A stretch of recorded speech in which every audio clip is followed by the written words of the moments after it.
come up. So really quick, the three students that are meandering up, Jenna Hall is a PLF for chemistry, Tony Hernandez is a PLF for math, and Carolina is a math PLF. They've all, part of the reason I asked them to sit on this panel today is because they've all worked with several different faculty members. They've all seen lots of different classroom spaces, and they've also, I don't want to say mastered the content in the same way, but their PLFs, because of their advanced experience, they're getting to the point where a lot of the things that I see them struggling with or asking me about are some of these higher level concerns. So they're each going to take a few minutes and discuss how they're best utilized and when they're most successful, and we'll have a very brief Q&A for them as well. And if we open up the space for Q&A and you have something you want to ask an instructor but forgot, I'm sure that they would be more than happy to answer from their seats. Do you guys just want to go down the road? Who's going first? Are you going first, Kathleen? I can go first. Jenna wants to go first. All right, Jenna's going to go ahead and start. Thank you. Okay. Okay, my name is Jenna Hall, and this will be my 5th semester PLFing. I've PLF'd for Gen Chem, which is just Chem 111, Gen Chem 1, 122, Gen Chem 2, which is where I currently am, and I've also PLF'd for Chem 212, which is an integrated organic and biochem class. With the exception of my first semester, I've PLF'd for more than one class every semester, all of them with different professors.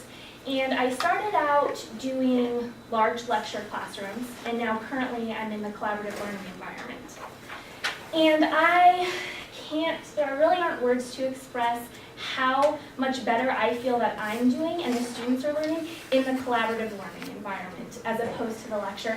Even when I did work in Woodward and we had students sit 2 and then empty row, 2 and then empty row, it was still hard to get to them. One of the absolute worst classrooms I think that I worked in was in the anthropology building, the big lecture hall. All of the rows go all the way to the wall. So if anybody on this side, like the students know it too, they're like, I don't want to raise my hand, she has to like shuffle all the way over, like trying to maneuver. And the rows are like this big anyway, so you're like, oh.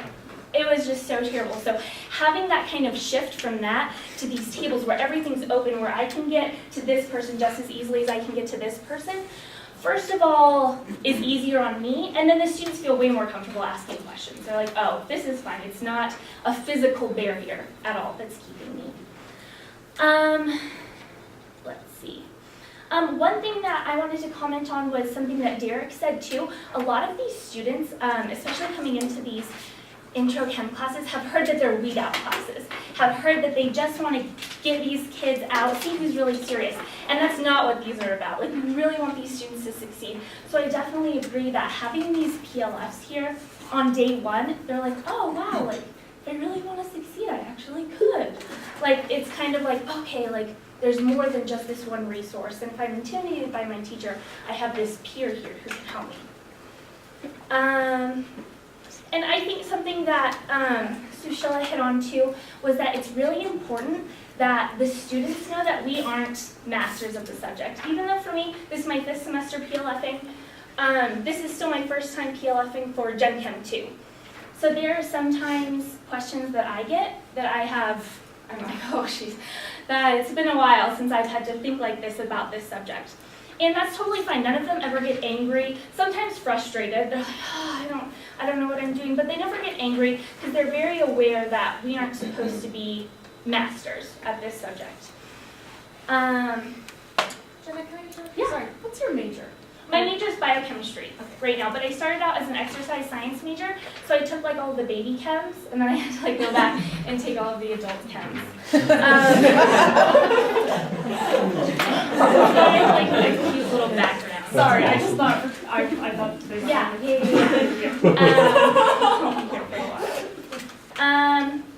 One thing too that I really appreciate in the classroom is that I want to be helpful. Of course, there are always those questions where I'm going to be like, oh, like this, I don't know the answer to. But for the most of the part, especially if it's on the worksheet they're doing, I should be able to know, number 1, the answer, and number 2, how to do it. And that brings me to another point that I don't just like have a key, and I'm not just there checking answers, and that's not what I'm there for. I should be able to go around even without a key, able to at least talk them through a problem. And so I think that's really important for them to kind of figure out too, which they figure out pretty quickly, that I'm not just there to be like, oh yeah, see, you're right, you can continue. Like, I'm there to be like, okay, that's fine, but what, like, where did you get stuck? What's going on? And so we can actually have conversations. And then I wanted to talk about when I'm most successful outside of the classroom. So I am a big advocate for appointments, like one-on-one appointments. I do hold kind of office hours as well. And I am one of the PLFs that gives out my phone number. And I know, and it's so shocking to me.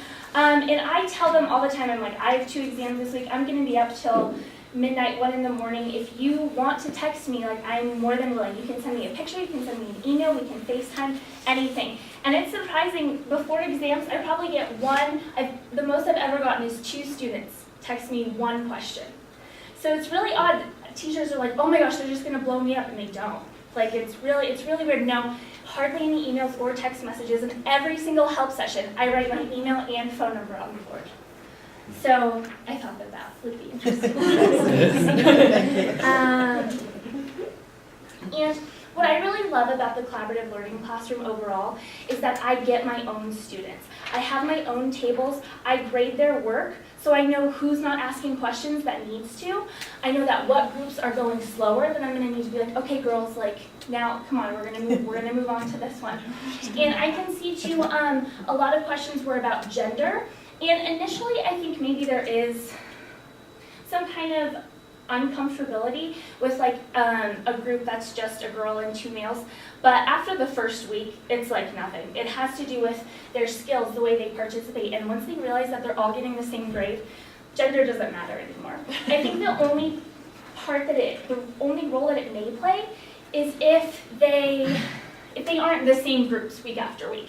If they're like making up their own groups and then you're like, oh, I don't really know these boys, like they're probably smarter in math and chemistry than me. But once they're the same groups 3 days a week for an hour a week, you get to know their skill set, who they are, and that kind of awkwardness about gender completely goes out the window. At least that's what I've noticed from my perspective. And then the last thing I really wanted to say is how in preparation for the class, especially for me, is really utilizing the weekly professor meetings.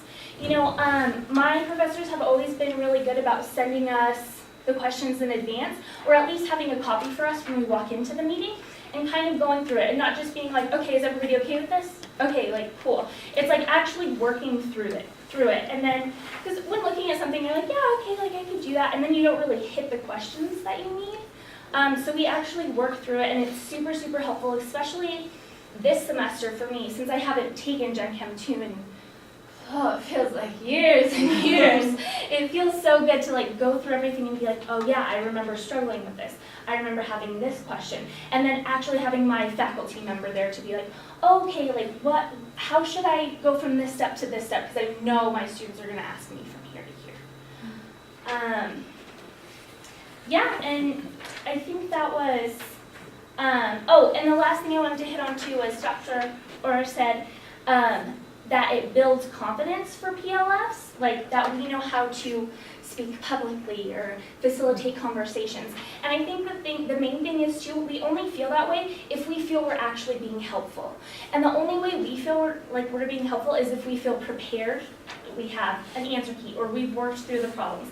That way, if a student's gonna ask me a question, I'm not scared to death. I have no idea how to do a single problem on here. And so that was really my main, okay, yes, that was all. Thank you.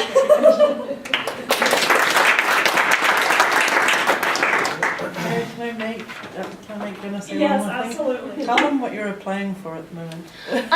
Currently, I'm in the application process for Teach for America to try to teach high school chemistry for 2 years. Ultimately, I'd love to do graduate school to do biomedical research. So outside of Teach for America, I probably would never teach chemistry at all. So hopefully, I can. Thanks. And this is Tony. Tony, what's your major? So my name, I was gonna start. My name is Tony. It's on your Sorry. I'm a history major and psychology minor. This is my 4th semester working as a PLF.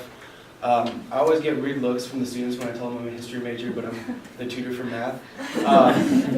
But I think sometimes that they think that it hurts my credibility, but I actually think it kind of aids my credibility, especially being in Math 121, this entry-level math class, because a lot of those students are not going to go on, further than Math 121, and they're not STEM majors or something like that, and I feel like I can relate to them a lot more, and kind of explain the mathematics in non-math ways, if that's even possible. But so yeah, that's me.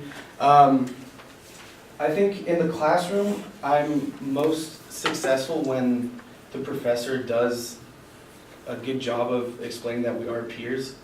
My first semester was kind of a struggle because I don't think the professor hit on that very well. And so we were kind of, I could sense students getting very upset with me on a regular basis because it was my first semester doing it. I wasn't really sure exactly what was required of a PLF and stuff, and then I just kind of got thrown in here, and then I think they perceive me as kind of a TA and an expert in this, and so a lot of times I could sense frustration from the students, and that in turn affected my ability, I think, to perform well as a PLF on a day-to-day basis. But in later semesters, I've made sure that both myself, and the professors hit on the fact that we are peer learning facilitators, and we're not TAs, we're not SI leaders.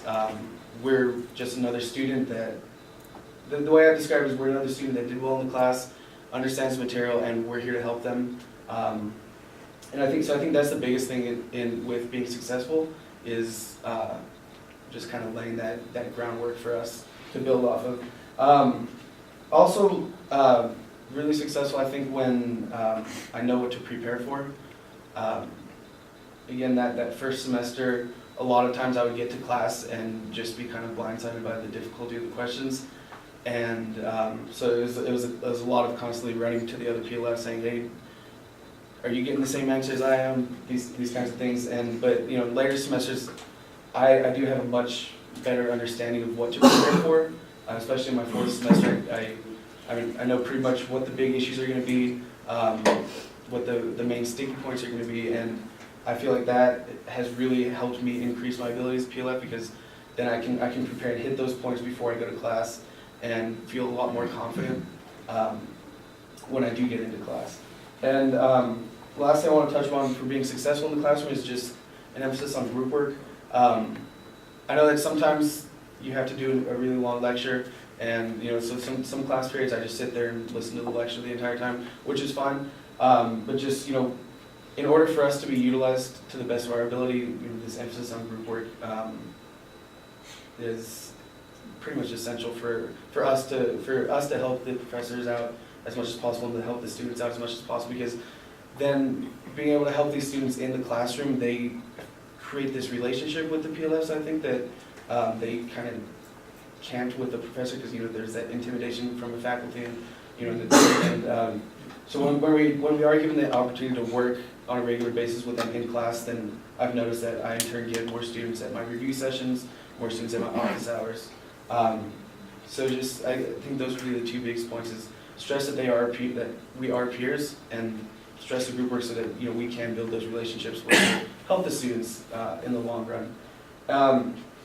Outside of the class, I already touched this, but knowing what to prepare for, probably the biggest thing. Communication between professors and the PLFs. I myself haven't had a faculty meeting with the professors since my first semester. I generally with Math 121, as long as I'm given the questions that are going to be asked during class, as long as I'm given the test reviews, those things like via email. Usually I get to class a few minutes early, and that those 5 minutes are enough time for me to discuss any issues that I'm having with the professor. I haven't had any issues of late with not having these faculty meetings. So yeah, if there are no set meetings, just that constant communication via email and text messaging the faculty member, I think is sufficient, at least for the way that I like to work. And then in order to be successful, you gotta have students attend your office hours and review sessions. That was one of the biggest things that I struggled with when I first started. I thought I wasn't, I don't know, I had a lot of anxiety. I thought I was gonna get fired because I wouldn't have these students come. And just talking to Mary and getting that reassurance that I'm making myself available. I'm, doing my job in class, and it's not really my fault that these students aren't attending. So now I do try and, every class I get up and I write my office hours and my email. I don't get my phone number out. I haven't reached that level yet. But every hour every class I do write my office hours and my email, and I also stress that if students can't make those office hours or those review sessions, they have my email and they can shoot me an email. And I live on campus. I can arrange something with them. So that's kind of how I hit the emphasis on trying to get the students to attend. And then one thing that I'm working with Precious Andrew this semester, and one thing that she does with her tests is after the test, when she's returned to the students, she makes them take that test to one of the PLFs or to her office hours, and basically sit down and go through that test, and basically point by point, and then we have to sign and verify that they did come, and it counts as a quiz grade. And I think that kind of requiring the students to go, and if it's, it doesn't necessarily have to be for a test, or it could be for a take-home quiz or something, but requiring that they go, that really helped me out, because I wasn't just kind of asking them to come. And then, so I guess a little bit of how I structure outside of class. I hold office hours. I'm a PLF for 2 math classes. So for one class, I have office hours in the morning, because it's a morning class, and then one class I have office hours in the afternoon. But I make my office hours available to the students from every class, just so that's how I split my office hours up. So if they have work in the afternoon, they can come in the morning. If they have class in the afternoon, they can come in the afternoon, or class in the morning, they can come in the afternoon. And then I also host review sessions, usually at night or 2 nights before the test. Just 2 hours. I really am pretty loose with how those are structured. I don't want to stand up there and try and teach them the material the night before. So really, I try and emphasize that work through the test, work through these quizzes, come prepared with questions, and I've noticed, at least for the students that are preparing for the exam like that, and then coming and knowing that they're not going to be taught the material the night before, they're there to review it. I think that has benefited those students a lot. Still not the amount of students that I would like coming to the review sessions, but it's getting better.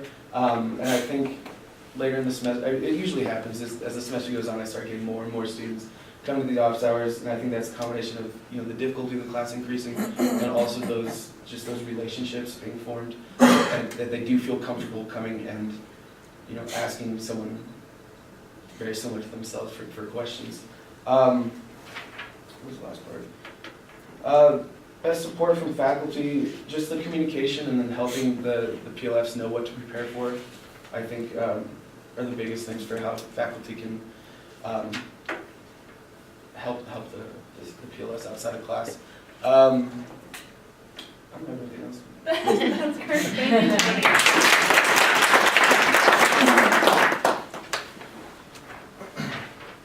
I didn't think I had to stand. You can sit if you want, but now the pattern's been established. I know. Catalina's, we actually pulled her back. She's in grad school right now. She was a PLF for us as an undergrad, and just needed some, a job on campus, and I jumped at the chance to hire her back. So what's really cool about her perspective is she was on the previous grant, she's been in our grant for a while. She left the PLF world, dabbled, right, in the working world, now she's in grad school. So I especially value her perspective as really seeing a big picture too. So thank you. Yeah, well, thank you. Before I actually get to my talking points, which Mary can get mad at me after, I like to start with stories. Like, I was actually raised, my family came from Mexico, so they came in with that language barrier. And growing up, I just had this language barrier that I had to learn the second language on my own. And having an older brother who went to school, was kind of a bully, didn't really help much, so everything kind of became self-taught through Sesame Street and kinesthetic learning. So from then on, that kind of just stuck to me. So I taught myself like all the math that I could, and had my dad help me occasionally in his way of teaching me. But when my understanding of math got better than his, I was kind of on my own. I was like, oh no, what do I do? So from then on, I just started, rather than just like stopping, like other people kind of perceive would be the pattern, I actually kept going. I decided to accommodate to my learning style. So for instance, I hate lit. I hate lectures and group work. I cannot do them.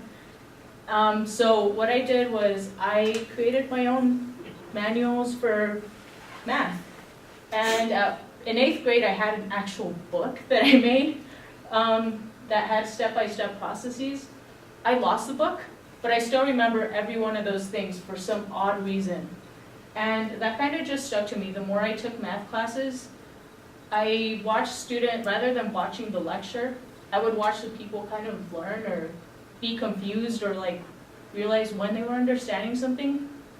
And that kind of stuck to me. It made me realize like, wait, I see a different way of teaching, so I'm gonna go about it this way.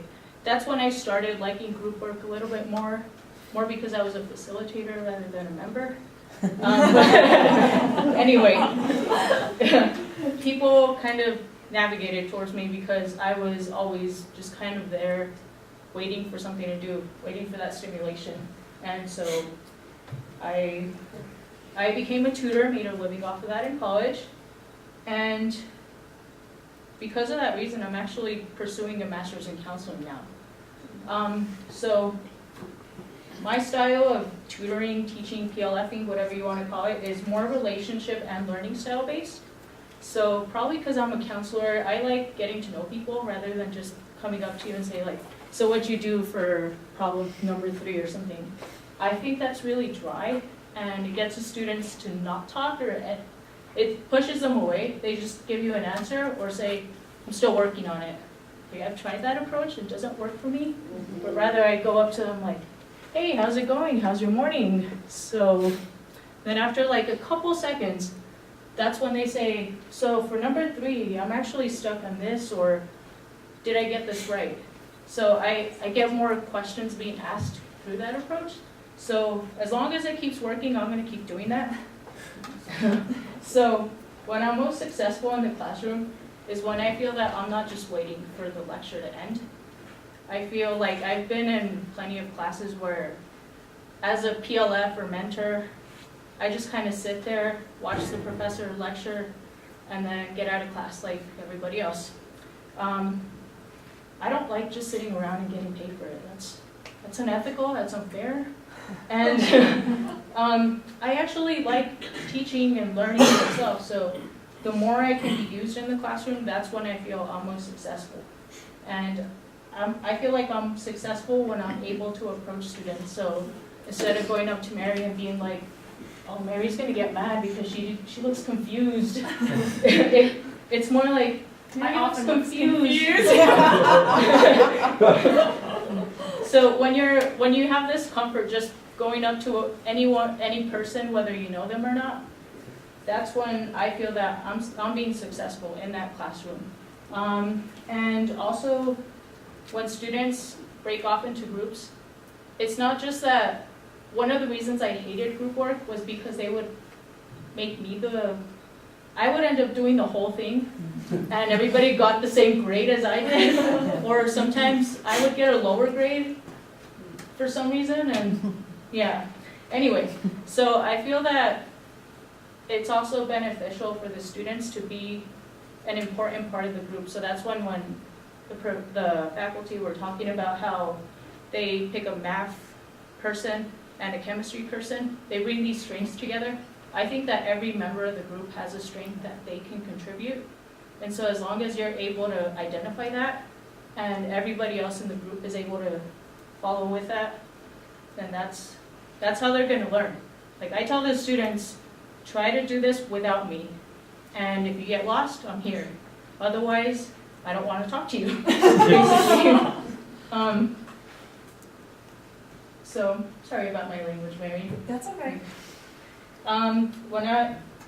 When I'm successful outside of the classroom, actually I was thinking of how to answer that earlier. And then I came here and I looked at this. This is me right here, Yep. a few years back. This is one of my success students. Her name's Alyssa. She's now at PLF. She and I actually worked together the entire spring semester, and we would meet during office hours and not only do her homework and understand, but she would actually come in with random problems and teach me the material, and then if she had questions, I would answer them. But it just became this really good foundation for like learning good study habits, because I think she's a biochem major.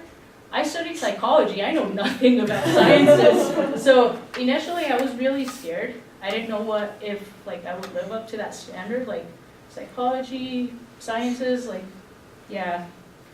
So I was a little fearful of that, but it really came down to the core. So what's your name? Why are you a freshman, sophomore? What are you studying? And where do you see yourself in a few years? And with that relationship established, we just kind of work together on a day-to-day basis, and the more we work together, the higher her motivation to not only be in office hours, but in the classroom itself, and for her career grew. So it was more like she kind of came to me for a little bit of guidance, but more of an inspiration to go forward in her goals. And with that, some of the things that I was able to do during those sessions, on top of establishing the relationship and doing homework, was I taught her how to ask good questions. So there's a lot of students that tend to come into hours and they have an F on a test or so, and they don't know where to begin in understanding the process. They just kind of give you the paper and say, I got this wrong. Can you explain it to me?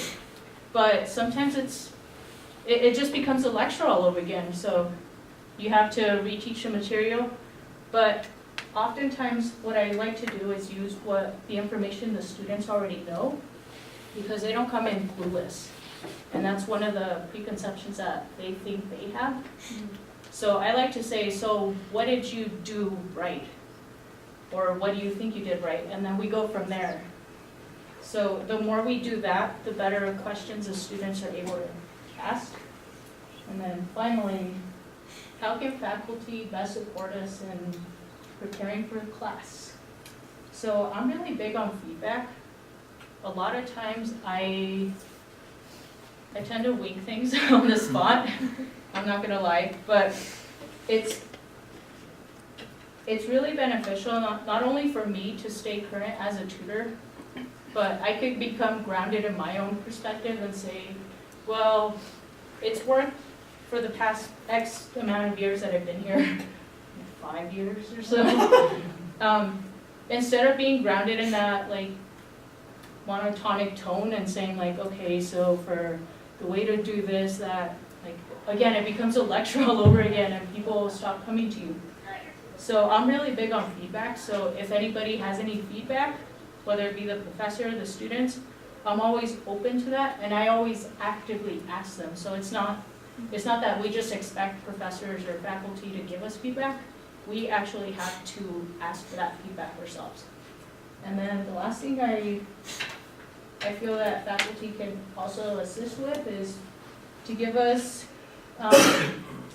feedback about the students. So we're allowed to look at low stakes grading or low stakes assignments, but the most important things are the tests, and those are fundamental towards any learning outcomes. So it's a mouthful. So with the final, just because you covered a topic on an exam one doesn't mean you're not going to revisit it. You're going to see it again in the final, and it's cumulative. So chances are, if you messed up on this one concept, you're going to keep messing up consistently. So one of the things that helps me is to know, so this person is still struggling with fractions. Even if it's fundamental, has nothing to do with the course, it helps me structure my teaching to the students' needs. Thank you.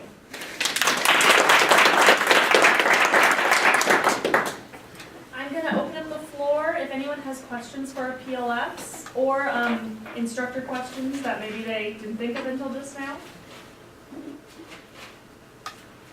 Yes, go for it. Yeah, I'm curious about which of you have had courses where there were just PLFs, or courses where there are PLFs, SI leaders, or PLFs, SI leaders, TAs, and how you perceive the differentiation of the roles and or the benefits or drawbacks of Yeah, so I have actually PLF'd in like almost every scenario. I PLF'd in classes where we only have PLFs. I've PLF'd when I'm the only PLF, and I've PLF'd when we have SIs, TAs, everything. And to be honest, I think the only time there's confusion or anything negative associated with it is the students. On the students' behalf, they're like, okay, like who's my PLF, who's my SI leader, who's my TA, and does that necessarily matter to me? Do I have to differentiate between them? And all they are is just more resources for the students. If a student emails you and is like, I would love to have a one-on-one session, can you meet with me Tuesday at 2? And I can't, then I just have that many more people that I can turn them to say, hey, can you meet with this student? I think it's the more the merrier in any classroom. No matter the size of the student population, the more help you can get as far as learning team-wise goes, the better. I've only ever worked in the math classes where there's only the PLFs, so I think that's where some of the confusion comes from, because they see these people that are there to help them, and then they just kind of automatically assume that they're TAs. So I can't really speak as to how to differentiate between the two, but like I said when I was talking, just laying down the differences between the levels of support. Everybody's there to support the students and to help them, but kind of differentiating between who's going to know exactly how grades are broken down and who's going to know things that the TA and the teacher will know. I think that's very important to differentiate so that PLFs can work on helping students and not have to try to figure out these kind of day-to-day questions that should be given to a TA or a teacher, something like that. Can I follow up on that? So I've had PLFs, SIs, and TAs all in the same class. And when they're in the class, I tell them to behave exactly the same way. They should all act like PLFs. My TAs act like PLFs, my SI acts like PLFs. What distinguishes them is SIs have set hours outside of class time. And so those are posted almost daily that, hey, these are your SI times. Tara is available then. And then if you want to make individual appointments outside of those times, you can contact the PLFs. When it comes to anything related to grades or anything like that, let's say a student has a problem with the way an assignment's graded. First I find out which PLF grade it is. Then we talk, all three of us talk together. And I said, can you look this over for them? And if there's a problem, then address it with me. Question that I have is reflecting back on your careers as students, have you taken classes where you feel like, man, if I were taking that class, I would have really benefited from having PLFs in there? I'm just wondering if you have courses in mind that you took. I wish I had a PLF for that course. It doesn't have to be a STEM course, mind you, any class. I saw you nodding your head, Tony. Yeah, well, I was just so I took calculus. So I took math 180 my sophomore year, and there were no PLFs in that class. I'm not sure if that was. It was a couple years ago. I'm not sure if that was before PLFs were put into those classes, but so I can definitely speak to being a student that kind of. I mean, I didn't have that resource, and looking back, I've been in PLF for 4 semesters. Looking back to how much I interact with the students in class, and having the availability of more office hours in addition to the professor's office hours, I think that any any person, any class could benefit from having PLFs in it because it's, I mean, having that feedback when you're doing your group work, because the way that class was structured was just sit, take notes, do the work, and then the professor writes the answer on the board. And I really struggled with learning that way. I think if I had someone walk, 2 or 3 PLFs walking around, that I would have done a lot better than I did in the class.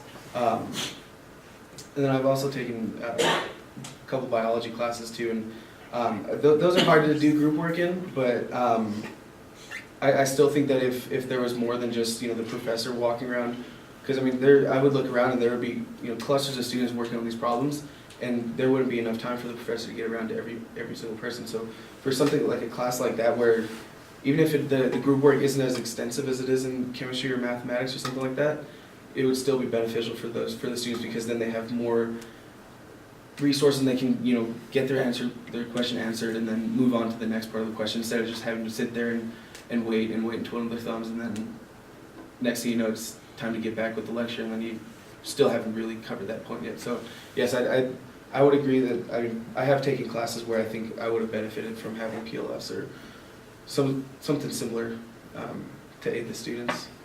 Yeah, going off of that, maybe it's just me, but I think I have had some of the most intimidating professors ever in the science department. Like, the last thing the very last thing I would ever want to do is go to their office hours. So if I had had a PLF, a peer, that I could have gone to, could have sent an email to, I would have benefited immensely in any one of those classes. As compared to just trying to figure it out on my own, because I don't really want to communicate with that professor at all. In the ideal world, every class would have a PLF, or at least every intro class, because the higher you get up in your major, the more it becomes a lecture and like just reading off a textbook. So even though we're changing in the educational system and doing more collaborative learning, we're still kind of caught up. Once we get to a higher level, it just becomes like memorizing these formulas, memorizing these concepts and this, and it really takes away from everybody's individual learning style. So that's why I feel that even if it's at the intro level of every major, everyone should have a PLF, because that helps set the foundation so that you can continue to develop on these skills on your own. So I have a question. Out of curiosity, have you guys ever been intimidated by your students asking you, is that on the exam? Have you seen the exam? Do you know if this is the question on the exam? Can you tell me what's on the exam? Yeah, I've actually had some pretty terrible experience with students like being mean, and I was like, oh, hey, like I'm here to help you. Or when students are like, I'm pretty sure that's not the right answer, and I'm like, I'm pretty sure I have the key. Right? So it's kind of frustrating on my part, but it's number one, it's just kind of identifying who those students are, and then being able to kind of take a breath before you talk with them, before you meet with them. Just being like, no, I haven't seen the exam, no, like, if you've done the questions in class, if you've done your homework, you know what's going to be on the exam. Like, I'm not that kind of tool to be used for. Yeah, the thing, whenever I get questions like that, I tell the students that I was there when you were doing the work in class. I know the quizzes that you were doing in class. I know the take-home quizzes, things like that. So your guess is as good as mine of what's going to be on the test. I would guess that you should focus on these things that you learned, that you know that you learned. So I always try and stress that, no, I don't see the test. No, I don't write the test. But I was there when you learned everything that you learned. So we both have a general idea of what's going to be asked of you when it comes to this test situation. Great. Any other questions? We can also, I'll also relay any questions that you all may have via email to these PLFs and other PLFs. In closing, I just want to say thank you to the PLFs today. Because I think it's so important, whenever I have to type up my successes for the annual performance report and they ask me what the biggest success of the program is, it's the work of the PLFs. They're the ones working with students What I do, just like what they do, is try to facilitate that work. And I also have to say thank you because what the work they do isn't possible without the faculty, and the fact that the faculty really set the stage. And a couple of things I want to touch on really quick that have sort of been hinted at and Tony really brought up is a resistance to active learning. A lot of times the active learning classroom is also foreign to your students, so they'll be confused about whether or not a PLF is an SI leader or is a TA or is it, because they genuinely are confused. Things like terms like PLF or SI leader or just the notion of active learning is incredibly foreign to them. And so sometimes when we see student frustration, like on the end of semester surveys, like the SI leaders, the PLFs, they didn't know anything. Well, did they not know anything, or were you mad because they wouldn't give you the answer? You know, and so there's an element of training that the faculty have to tackle that do this type of work that I say thank you for and is difficult because it's also about molding these preconceptions of what a classroom space should be and what's expected of you as a student, because students have been trained that it's expected of them to sit and be quiet and not talk to each other and do that. So I want to say thank you for sharing your insights and joking with us about some of the setbacks, and thank you to the PLFs. Before I release you, Tim, do you want to say anything? I do. I just wanted to say thank you to Mary. She runs a really good program that is very responsive to faculty needs, very student-centered, and I just really appreciate it. She just really does a great job.